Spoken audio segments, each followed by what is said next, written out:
Welcome back to Forest Hill United Methodist Church's podcast, It Takes a Village. I am Reverend Mandy Neal, and today we are talking to Bishop Ken Carter. He is our resident bishop in the Western North Carolina Conference, and you have served in our conference a very long time as a pastor. I know you say that all of that pastoral ministry prepared you to be a really great bishop, and you are a really great bishop. Well, we really appreciate your leadership. So we're here at annual conference. It's Wednesday. And as you see behind us, they are preparing the stage for annual conference. And so our theme this year is unity, healing, and new creation. And I just wanted to start off with saying, can you tell us a little bit about that theme, how we landed on that theme as a conference? And first, thanks, Mandy, for being a part of this conversation, and blessings to you Forest Hill folks. I would say that the unity was we just live in such a polarized time and season. The church has been through this. The nation is going through this. Many individuals and families are. So how could we come together and seek unity? And in the scripture in the New Testament, it's the unity of the Spirit and the bond of peace in Ephesians. And then healing is just that there's a lot of healing that needs to take place. Maybe someone listening to this has had a broken bone or a torn ligament or something. That requires an intervention and then a recovery and a healing process. And the church needs that too, kind of at every level.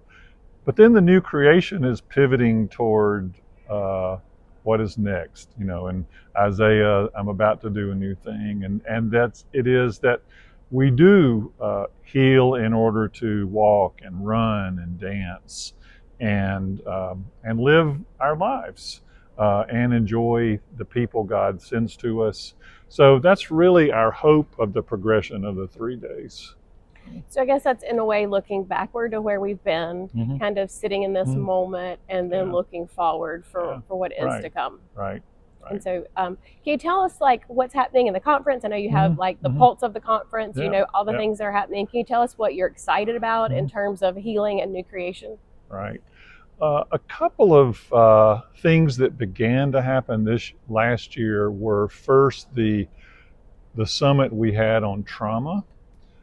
And we realize a lot of people have been through traumatic experiences in childhoods, in families, in churches, in communities. And so it was has been designed to be for laity and clergy. I know you're very focused on the ministry of the laity, but how we understand traumatic experiences and how we respond to them, and there is a lot of research around how we grow beyond trauma. We're not destined just to stay there. And then the peace conference that we had last spring was also definitely about how we can be peace builders, peacemakers. Jesus said, "Blessed are the peacemakers." And I think a lot of people come to church seeking some kind of peace in their relationship with God or something they have to do that week. So that was kind of a beginning, and we'll continue with that. We sort of moved through at the General Conference of 24, the elimination of the language, discriminatory language around LGBTQIA persons. And so we continue to live into that. One of the exciting new developments this year is going to be placing before the conference for our beginning response. We've been invited by the Ukraine-Moldova annual conference to have a covenant relationship. Wow. And they're a small annual conference. Of course, Ukraine is in the middle of a war. For several years, I taught in the Russia seminary, the United Methodist Seminary in Russia. At that time, there were Ukrainian and Russian students at that seminary. The war made that impossible, and actually the Ukraine conference began to kind of separate itself from Russia because of the invasion. And so they've come to us and asked, and it's about starting new churches, it's about prayer, it's about mission, it's about leadership development. And it's what we can learn from them too about how they're living in a time of violence and what that means for their faith. So that's going to come before this group, not for action, but for us to begin to think about it. And we hope to do something around World Communion Sunday. And then I would say another big part of conference is simply absorbing what people experienced in the Hurricane Helene. That was 29 of our 44 counties. So it's going to be interesting. The space we're in, a lot of people will come and sit here, and they knew about it, maybe had friends affected or family, relationships. And then we're going to have people here who were in communities that have been absolutely devastated. So we've a lot of amazing work has been done, and we've still are on that journey. So when we talked about healing, that's one of the first things that came to my mind is Right, just the right. healing of all that's happened in Western North Carolina in Right. terms of the hurricane. Right. I know that the conference really had a great response to that from donations within the conference and with some missional money. Can you tell us where we are in the recovery in terms of the conference? Well, I would say we're really hitting our stride in terms of volunteer teams. We've had several hundred people trained. We have a lot of teams in the Blue Ridge and Appalachian districts, so you can kind of trace where the path of it, but it went up towards Spruce Pine and Banner Elk and that area, and then it went through Asheville, Barnardsville, Yancey County, and so we have sites in both of those places. We have teams from our own conference and other conferences. We have work happening with children who were displaced through the storms. We have some economic development work going on. We've been trying to begin to recognize churches. We're in the midst of that who've been a part of that. So, and then we had this spring several weeks of respite where clergy who had lived through that were able to come together, and it had a medical component, psychological, spiritual. So we continue. We're going to take up an offering on the anniversary, which is the end of September, and it's really to rebuild churches in places like Old Fort and Valley Crucis and Altamont and in Yancey County. And to rebuild and repair those churches.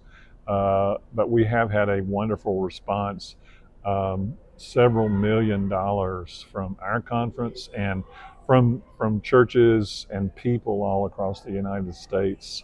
It's just been a real blessing. And I want to thank people like Brian Mateer and Maggie Armstrong, who lead the disaster recovery.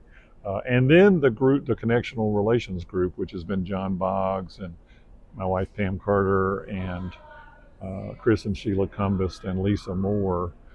They've been the ones who tried to stay connected to churches, both in our conference and beyond. We have some large churches beyond Western North Carolina who are very engaged and want to help, which is wonderful. Western North Carolina has always been kind of like a donor conference.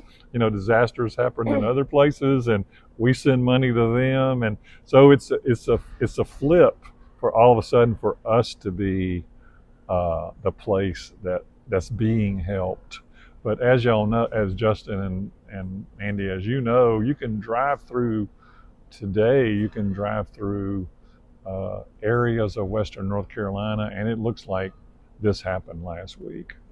And yet some places are really on the move. Of course, we know that is surrounded by money, right? So if you're in a place that is affluent, they're going to recover faster. Right. And those who aren't as affluent. So I think our work will be long term. I mean, that's one of the things I love about United Methodist Missions is we stay a long time. Right. We're committed to making that happen. And I don't know what the timeline on that is. You may know that more. It'll be several years. Right.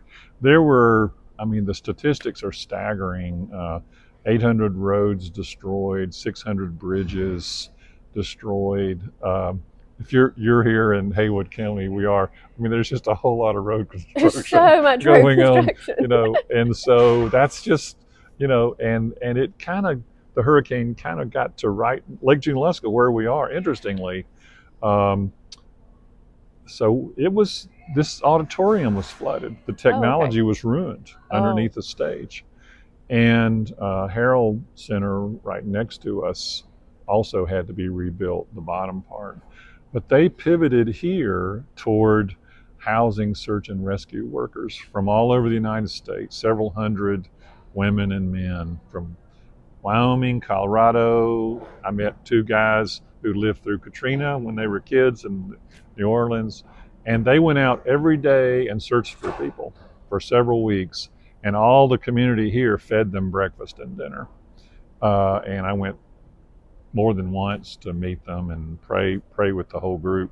But this area was really affected, and it has, they've worked very hard to try to continue their retreat ministry, but they pivoted just like a church did. Like I was in Spruce Pine, they they pivoted from normal church to being a place that is kind of like a place, distribution yeah, center distribution and for mission. many of the supplies that we collected all over the conference. Absolutely, and it was just a joy to see that flow toward the need, and that's just a great image. Yeah. Yeah. So, in thinking about new creations, Forest Hill is thinking and dreaming and beginning to put together a vision for how we can come alongside our community in a way that we haven't. Kind of some small business in an incubator space, trying to lift up economic development, and at the same time start a new worshiping community. So as we are thinking about a new creation, it's very lay driven, and so that's really exciting. Yeah. But I just wondered if you have a word of encouragement or advice for like when we're doing something new and we don't have a roadmap in this kind of liminal season. What would you say to laity about that? First, I would say there was a book many years ago called Small is Beautiful. And I would say starting small and scaling up is wonderful, and not being discouraged about 2 or 3 or 5 or 7 or 12. You know, a lot of the groups Jesus worked with were those size groups. And it's developing the core. And then I would say a lot of it is what myself included, what we have to unlearn. And that is, a lot of our models of church are based on the 1950s, which by now has been some time ago, and how people gathered in the 1950s, you know, in parlors, in committees, those kind of structures. And I would say for the laity to trust their wisdom about where are people gathering, you know, and not where we wish they were gathering or where they gathered generations ago, but where are they actually gathering in the Forest Hill community? And sometimes that's around meals, sometimes that's around sports, sometimes that's around persons who are single, sometimes that's around persons with children with special needs. And I would say it's highly complex. And by that I mean there is no one cookie cutter. Does that make sense? Yes. There's no one cookie cutter. Here are the We 3 just wish points. there was. We wish there was. It would be simple. We could do it. The 4 spiritual laws, that kind of thing. Just give them a pamphlet, and we see, you know, where that led. And so, but it's really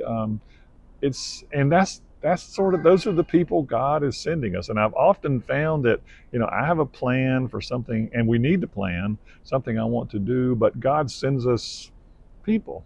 You know, when I helped start a new church years ago, many of the people who came had experienced a lot of brokenness in their lives, and they sort of saw this as a new door into things. And I would just thank you for the power of starting something new is people feel like, hey, there's not any baggage associated with that. I can come in, and they can also help shape it. So, yeah. Yeah, and there's this this space that's really holy where we don't know if it's going to work. And so we have to really trust that God is doing something beyond us, because without God, we can't make this happen. And there's just that nervousness in there, because it would be simple if it were like, just do these 4 things and you're going to be successful. Instead, we're just kind of, you know, just living into this season and trying to be attuned to the Holy Spirit and hoping that it goes somewhere. Yeah. But it really is beautiful to see people stepping up and trying a new thing and getting around a vision and seeing what that can do in our community. That's great. Well, thank you. So one of the things that we do at the end of our podcast is we try to think about, in terms of our values, what we hope will still ring true in the future. Because we know that, like, because it's such a new thing and because we don't know exactly how it's going to turn out, that some things are going to shift and move, but we know that there's a core of who we are that we want to remain. And so we end with saying, what is the thing that you hope in 2 years will still be present, and not necessarily far still, but in the conference as you look forward and you see where we are, and what do you hope in 2 years we will still be holding on to, that will still ring true for us? You know, I do really believe in innovation, but I also love tradition. And so many of the traditions that shape us have a lot of value. And I would say for the conference, things like friendships among people, and I think some of the institutions, like our camps, our offering is going to be for our camps this week. A lot of people had experiences in camps where they had a call to ministry or a deeper faith. So how can we sustain these ministries? That's I feel like is really important. I also feel like, you know, this was the conference I came into as a young minister, and I was from another state. They kind of welcomed me in. I hope we are always a kind of a welcoming annual conference to new people, and in a large gathering that's pointing out the person who seems to be a little lost, and that's really important for a local church. And so I hope that it retains that kind of sense of community and connection and networking, you know. And I would say, you know, there's a tension of being a congregational church and being a connectional church. And sometimes congregations can go it alone, they're strong, but something happens and they need the connection. And then also the connection may need them. And so there's a lot about our connection.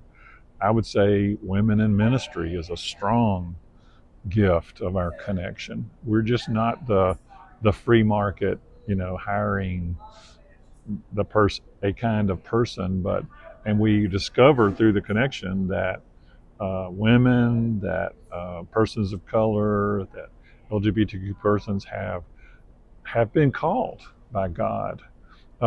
That's the connection, and it's many other things. It's not perfect, and we all contribute to it, hopefully to make it more just and more compassionate. But that's what I hope is retained. And I would finally say that connection, though, the denomination, the conference, it's for the purpose of places like Forest Hill. In other words, Forest Hill doesn't exist to help this. This is for the local church. So for the people who come here, the lay and clergy members, we try to have really excellent preachers. We try to have really excellent music. Beautiful worship spaces. We try to create environments where people can connect with people they've been wanting to see. That was a big deal for me when I was always coming to conference. I never really thought about the bishop too much. I just thought about people I wanted to see and sometimes learn from. And so I think that's what I hope continues. And we have to work on it.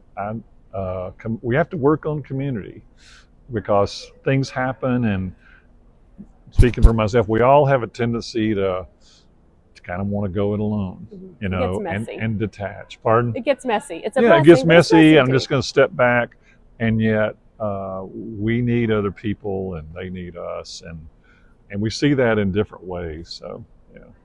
So you said something, and I just want to tell you the story. So you talked about that offering going to camps.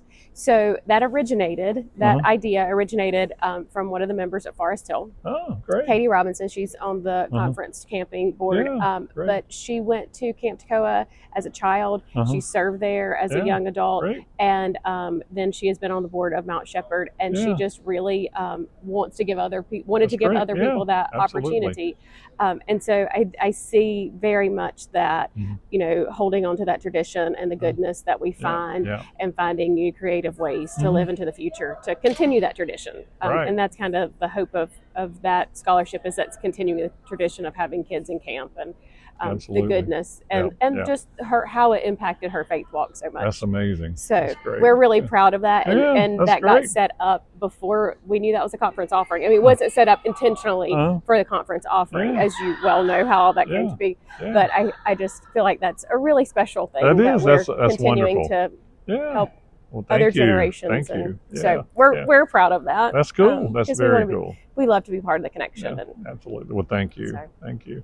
Well, thank you for your leadership. So maybe you didn't come to conference to hear from the bishop, but there are many people who are ready to hear a word and a leadership from you. So just thank you for that. You've been a really strong leader. I've been under several bishops and just really appreciate the way that you lead. And I do think that you lead with your heart. Well, thank you, I think that's apparent to many people. So thank you. Thank you for that. Thank you. And thanks to all who are listening. And we'll see you next time.